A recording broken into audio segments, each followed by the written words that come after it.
السلام علیکم دوستو، آج کا میرا مضمون ہے اولاد کو زیادہ مارنا پیٹنا ظلم ہے۔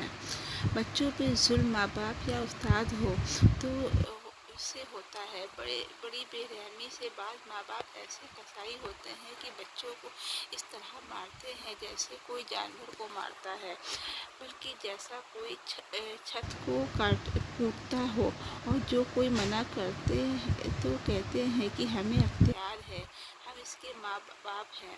یاد رکھو، باپ ہونے سے تم اس کے مالک نہیں ہوتے۔ باپ کا رتبہ اللہ تعالیٰ نے بڑھایا نہ اس واسطے بچے کو اس کی ملکیت کی ہو۔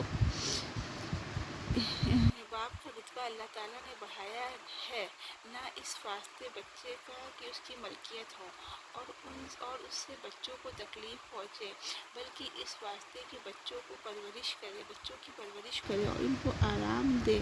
ہاں، کبھی اس آرام دینے کی ضرورت سے سزا دینا اور ادب سکھانا اس کی اجازت ہے، مگر ضرورت کے تقاضے سے ادب سکھانے کے لیے سزا دینے کی اتنی ہی اجازت ہے جو پرورش میں مددگار ہو، نہ اتنی کہ حد سے باہر تکلیف پہنچائے۔ ماں باپ سے ایسی زیادتی علاوہ گناہ کے ہونے کے انسانیت اور فطرت کے بھی خلاف ہے۔ ماں باپ کو تو اللہ تعالیٰ نے محض رحمت بنایا ہے، ان سے ایسی زیادتی ہونا کہ اس بات کی نشانی ہے کہ یہ ایک انسانیت سے خارج ہے۔ اور استادوں کو تو ایسی بری حالت ہے کہ انہوں نے یہ مثال قائم کر رکھی ہے کہ ہڈی ماں باپ کی اور چمڑی استاد کی۔ نہ معلوم یہ کوئی قرآن کی آیت ہے یا حدیث ہے یا فقہ میں کہیں لکھا ہے۔ استادوں کو یاد رکھنا چاہیے کہ قیامت کے دن اس کا بدلہ دینا پڑے گا۔ یہاں بچوں کی چمڑی آپ کی ہے، وہاں آپ کی چمڑی بچوں کی ہوگی۔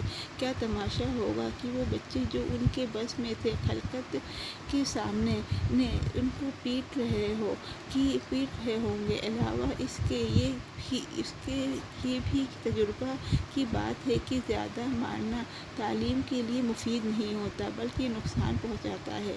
ایک یہ کہ بچے کی قوت کمزور ہو جاتی ہے، دوسرے یہ کہ ڈر کے مارے سارا پڑھا لکھا بھول